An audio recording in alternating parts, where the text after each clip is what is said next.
Hey guys, welcome to Cricket Chat with Venkatesh. Team India is looking very good.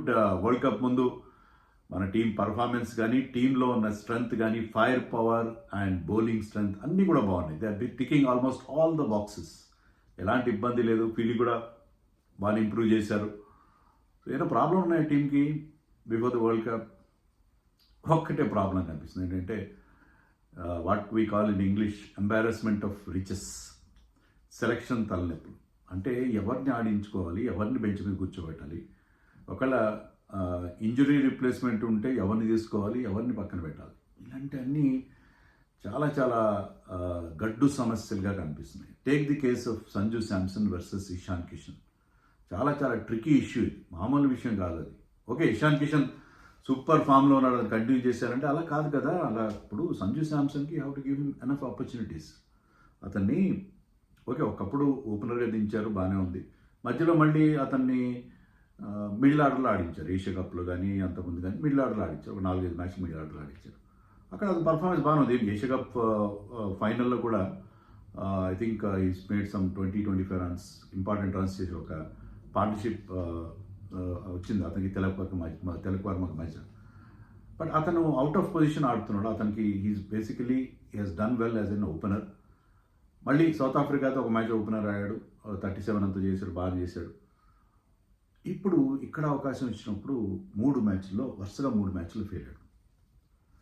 వరుసగా 3 మ్యాచ్లు south ఆఫ్రికాతో ఆడిన ఓపెనర్గా మళ్ళీ అతనికి ఛాన్స్ వచ్చినప్పుడు ఆడిన ఒక ఇన్నింగ్స్ బాగా ఆడాడు. 168 స్ట్రైక్ రేట్తో 37 చేశాడు. That's fine.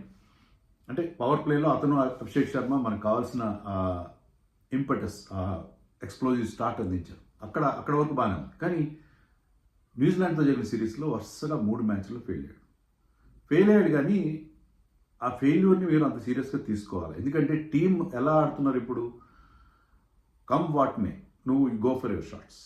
పవర్ ప్లేని మ్యాక్సిమైజ్ చేయండి. ఫుల్ టాస్ వేసినా బౌండరీస్ కొట్టడానికి ట్రై చేయండి, బౌన్సర్ వేసినా కొట్టడానికి ట్రై చేయండి, యార్కర్ వేసినా బౌండరీ కొట్టడానికి ట్రై చేయండి. ఏది వేసినా కూడా మీరు you should try to play your shots. Failure అని పక్కన పెట్టి, అంటే ఈ టీంకి కల్చర్ అది ఇచ్చారు, అది ఒక టెంప్లెట్. అంటే don't worry about your failure. మీ ఫెయిల్యూర్ మేము ఇన్సూర్ చేయడం ఇన్ సెన్స్ మీ ఫెయిల్యూర్స్ మేము సహిస్తాం, but you go for runs. ఎందుకంటే మనకి లాంగ్ బ్యాటింగ్ లైనప్ ఉంది, నెంబర్ 8 దాకా మన బ్యాటింగ్ లైనప్ ఉంది. మనకి ఒకరు కాకపోతే ఒకరు, మనం ఇప్పుడు చెప్పుకుంటాం కదా, T20లో బేసికలీ ఒక ప్లేయర్ 50 చేస్తే చాలు, మిగతా వాళ్ళు they should contribute 30s 20s. ఆ కంట్రిబ్యూషన్స్ ఉంటే ఏంటంటే మీకు స్ట్రైక్ రేట్ బాగుంటుంది. దాంతో యూ విల్ గెట్ 180+ ఆటోమేటిక్గా. 180 కొట్టకుండా ఇండియాలో వరల్డ్ కప్లో దాన్ని డిఫెండ్ చేసుకుని చాలా కష్టం. At least 190 should make to have a competitive edge. So ఇలాంటి ఒక టెంప్లెట్తో వెళ్తున్నప్పుడు ఆ ఫెయిల్యూర్స్ని సహించాలి కదా. ఓకే, వరుసగా 3 ఫెయిల్యూర్స్ వచ్చినాయి, కొంచెం అలార్మింగ్ అది.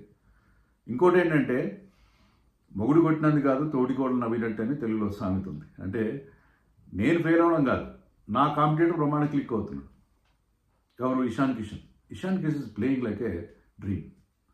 ఫస్ట్ మ్యాచ్లో 2 ప్రమాణమైన షాట్లు కొట్టాడు, అవుట్ అయిపోయాడు. అదే కదా, అదే template. Go for your shots. Comeback అవుతున్నావు, ఏం చేస్తున్నావు? కంబ్యాక్ కాబట్టి కొంత టైం తీసుకుంటానంటే కాదు, 2 ఏళ్ళ తర్వాత ఆడుతున్నాను ఇండియాకి. No you should go for your shots.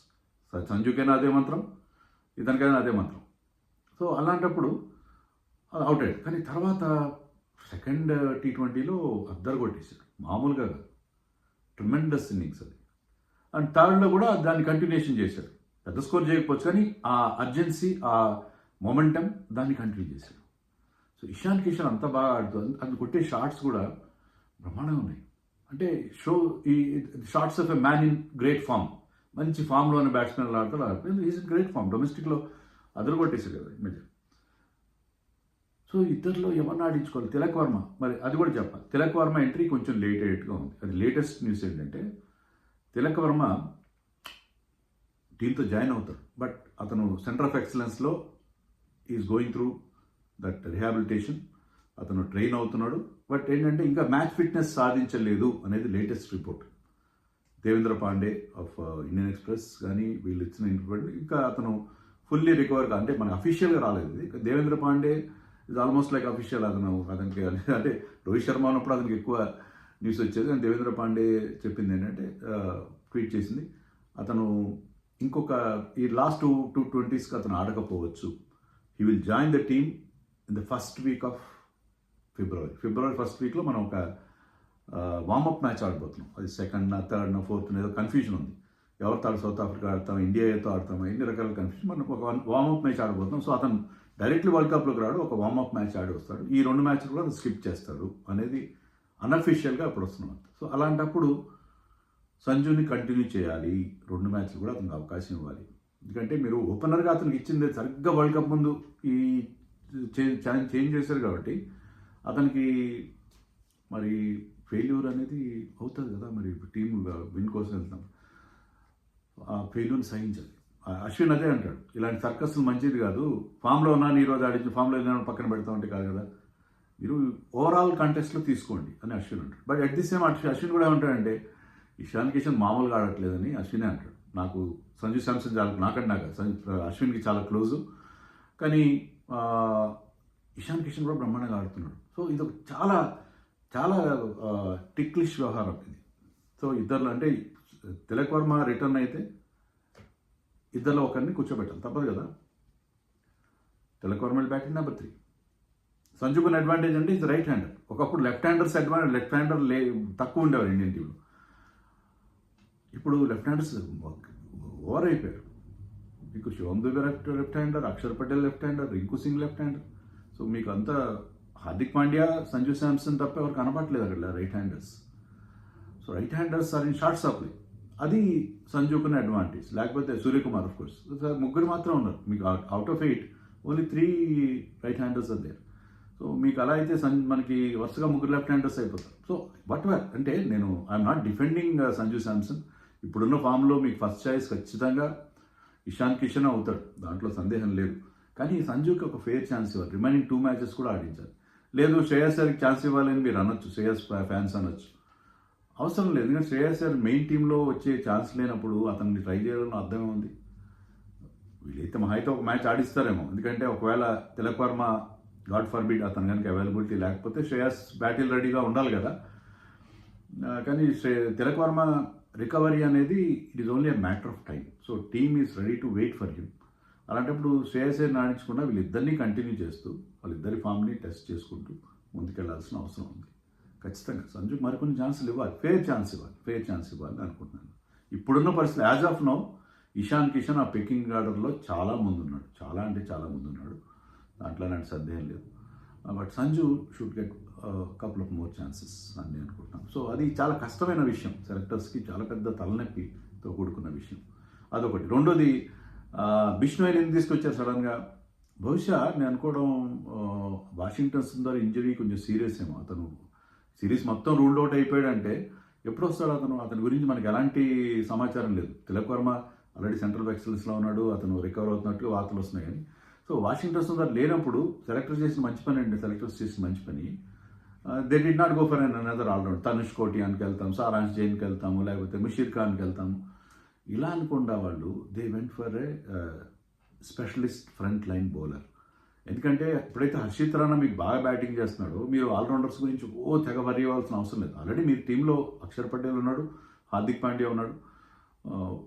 అలాంటప్పుడు మరొక ఆల్రౌండర్ ఖచ్చితంగా కావాలి, టీమ్ బ్యాలెన్స్ అని మీరు మరీ వెంపర్లాడాల్సిన అవసరం లేదని నాకు అనిపిస్తుంది. So they went for Ravi Bishnoi. And Ravi Bishnoi బ్రహ్మాండంగా బౌలింగ్ వేసాడు, 4 overs వేసాడు, 18 runs ఇచ్చాడు. నేను ఏదైనా ఎక్కువ చెప్పినట్టు 18 runs ఇచ్చాడు. అండ్ మరింత క్విక్గా 110 ఆ రేంజ్లో బౌలింగ్ వేస్తాడు, ఆల్మోస్ట్ మీడియం పేసర్ లాగే. సో అతన్ని చాలా రోజుల తర్వాత ఆడుతున్నారు. మరి అతనికి సరిగ్గా ఇప్పుడు మ్యాచ్అప్స్ ఈ కంప్యూటర్ అనాలిసిస్ అతను చేసి ఉండరు. అతని గురించి maybe New Zealanders were not ready to face him. So అతన్ని ఆ నావెల్టీ ఫ్యాక్టర్ బాగా పనిచేసింది అతనికి. But overall is a good bowler, always has done well for ఇండియాకి ఎప్పుడు బాగా ఆడాడు. అతను వెరీ వెరీ ఫైస్టీ అండ్ ఫైస్టీ కాదు కానీ కాంపిటేటివ్, చాలా అతనిలో అగ్రెషన్, జోష్ కనిపిస్తుంది. ఇప్పుడు జోష్లో ఉండే ప్లేయర్ అతను, చిచ్చర పిడుగులు అంటారు అట్లాంటి వాడు అతను. సో అలాంటి ప్లేయర్ని రైట్ థింగ్ అంటే అతను 11లో బ్రేక్ అవడం కాదు, కానీ అవసరం అయితే ఈ కెన్ ప్లే హిమ్. ఇప్పుడు ఎవరికైనా ఇంజరీ అయినా లేకపోతే ఏదైనా ప్రాబ్లం ఉన్నా వరుణ్ చక్రవర్తి, కుల్దీప్ యాదవ్తో పాటు అతను కూడా ఉంటే మనకి ఒక specialist spinner, wicket taking bowler, middle ఓవర్స్లో వికెట్ టేకింగ్. అతను generally not a wicket taking bowler but extremely accurate, most of the time extremely accurate. So ఒక రిస్ట్ స్పిన్నర్ ఉండడం ఎప్పటికైనా బెటర్ దాని ఫింగర్ స్పిన్నర్ అని అనుకుంటున్నాను. So it is a very good selection. అయితే అతను టీంలోకి వచ్చే అవకాశాలు ఎక్కువ. ఇప్పుడు 31st రోజున మనకి ఫైనల్ స్క్వాడ్ ఉంటుంది. ఇంతవరకు మీ ఇచ్చింది కూడా provisional squad. For 31st January కల్లా మీరు ఫైనల్ స్క్వాడ్ ఇవ్వాలి ఐసీసీకి. సో వాషింగ్టన్ సుందర్ ప్లేస్లో రవి బిష్ణోయ్ రావడం ఆల్మోస్ట్ ఖాయంగా మనకు కనిపిస్తుంది. అలాగే నేను అన్నట్టుగా శ్రేయస్ అయ్యర్ని ఇప్పుడు ట్రై చేయాల్సిన అవసరం నాకేం లేదు. శ్రేయస్ ఫ్యాన్స్ కొంచెం నా మీద కోపం వచ్చినా సరే, ఎందుకంటే అతను వరల్డ్ కప్ 11 ఫైనల్ స్క్వాడ్లో ఉన్నప్పుడు అతనికి అవకాశం ఇవ్వాల్సింది. After world cup you will definitely stage come back in this format also, because he has done so well in this format. It is only matter of time అతను ఈ ఫార్మాట్లోకి మళ్ళీ entry ఇవ్వడానికి. So Tilak వర్మని మీరు దృష్టిలో పెట్టుకున్నప్పుడు సంజుకి ఛాన్స్ ఇస్తూ ఆ 2 మ్యాచ్లు కూడా ఓపెన్ చేయించి let us see how it goes. దాన్ని బట్టి we have to take the call అని అనుకుంటున్నాను నేను. అలాగే రవి బిష్ణోయ్ వస్తే బాగానే ఉంటుంది. వాషింగ్టన్ సుందర్ కంటే కూడా వాషింగ్టన్ సుందర్ ఫిట్ అయినా సరే Ravi Bishnoi is better thing. ఎందుకంటే Washington Sundar as a bowler మీకు అంత ఎఫెక్టివ్ కానప్పుడు కేవలం అతను బ్యాటింగ్ కోసం మీరు తీసుకుంటారు. బ్యాటింగ్లో కూడా అతను డౌన్ ది ఆర్డర్ ఆడాలి. డౌన్ ది ఆర్డర్ అంత ఎఫెక్టివ్ కాదు అతను. అలాంటప్పుడు I think it is better to go with Ravi Bishnoi అని నేను అనుకుంటున్నాను. వాషింగ్టన్ ఫిట్నెస్ కనుక కరెక్ట్గా మనకి అసెస్ చేయలేకపోతే ఆల్రౌండర్స్ అని అంతగా వెంపర్లాడాల్సిన అవసరం లేదు అని నా అభిప్రాయం. మరి మీరేమనుకుంటున్నారు కామెంట్స్లో చెప్పండి.